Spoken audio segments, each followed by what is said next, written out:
तो नमस्कार भाई, विदेशी नस्ल का डॉग जिसको हम नॉर्मल भाषा में पोमेरियन डॉग बोलते हैं और उसका जो असली नाम है वो ये है पोमरेनियन।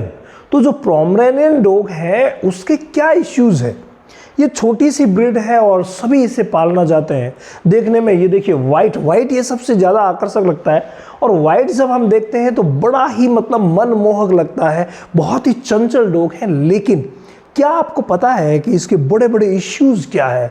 जो सबसे बड़ी समस्या पेट ओनर्स की हमारे तक पहुंचती है वो कौन सी 4-5 बातें हैं जिनको आपको ध्यान में रखना ही चाहिए अगर आप ये खरीद रहे हैं या आपके पास पहले से ही पोमेरियन डॉग है? तो आप बिल्कुल इन 4-5 बातों को अच्छी तरीके से गौर करिए। ये इश्यूज है जिनको आप अगर चाहें तो दूर भी कर सकते हैं और कुछ ऐसे हैं जिनको आप दूर नहीं भी कर सकते। नंबर 1 अगर इश्यू की मैं बात करूं तो आप इसे देख रहे हैं, बड़ा ही प्यारा है, लेकिन सबसे बड़ी समस्या क्या है? इसका छोटा नाक जो है वो इसका छोटा है। जो विंड पाइप होती है नाक वाली वो भी छोटी है और इस वजह से विंड पाइप और नाक के छोटे होने की वजह से इसमें श्वसन से संबंधित जो प्रॉब्लम्स होती है भाई वो बहुत ज़्यादा होती है।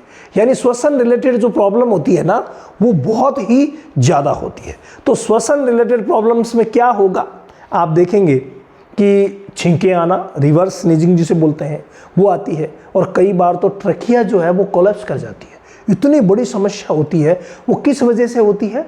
उसके पीछे रीज़न यही है कि विंड पाइप्स और नोज जो है वो छोटी है, जिस वजह से श्वसन तंत्र से संबंधित प्रॉब्लम्स इसमें ज़्यादा होती है। अगर मैं बात करूं नंबर 2 की कि सर दूसरी और क्या प्रॉब्लम हो सकती है, तो दूसरी सबसे बड़ी प्रॉब्लम है इनके हेयर्स।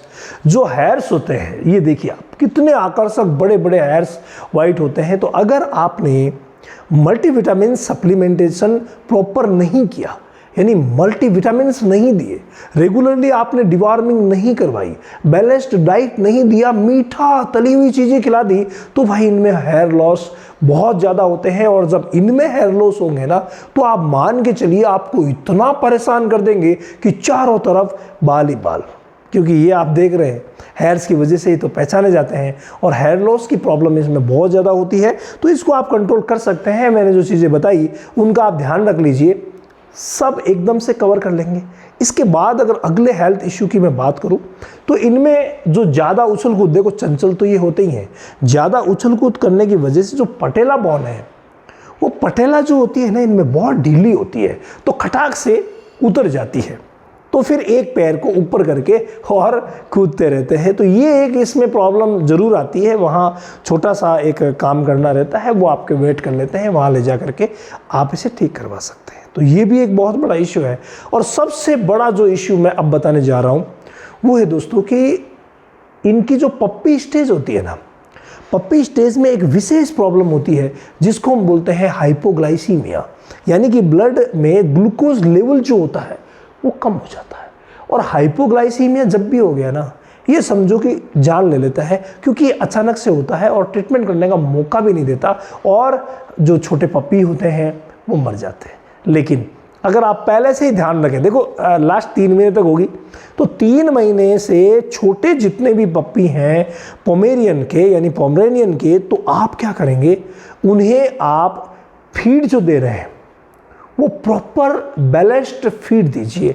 जहाँ जिस एज के लिए जो बना हुआ है, पपी स्टार्टर फीड आते हैं, मिल्क रिप्लेसर आता है, तो वो आप दे करके मिल्क रिप्लेसर और पपी स्टार्टर फीड ही अगर आप 3 महीने तक देते हैं तो किसी तरीके की कोई प्रॉब्लम नहीं होगी। हम क्या करते हैं कि जिनको घरेलू डाइट पे रखने का प्रयास करते हैं, घरेलू चीज़ें खिलाते पिलाते हैं, वहाँ हाइपोग्लाइसीमिया की शिकायत होने की संभावनाएं बहुत ज़्यादा होती है।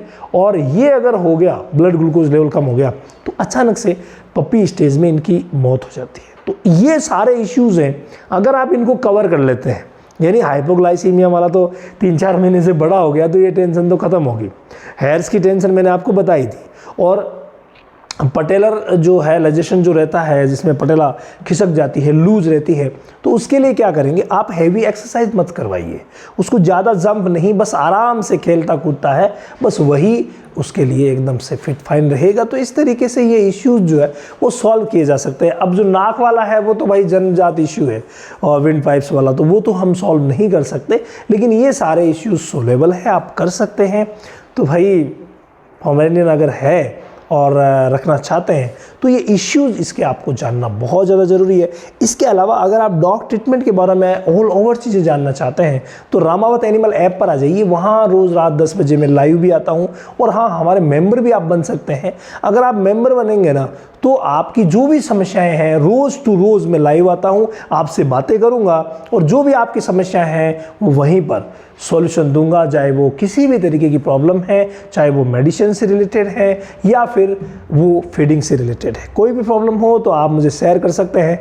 ज्वाइन बटन नीचे है, आप दबा करके और ज्वाइन कर सकते हैं।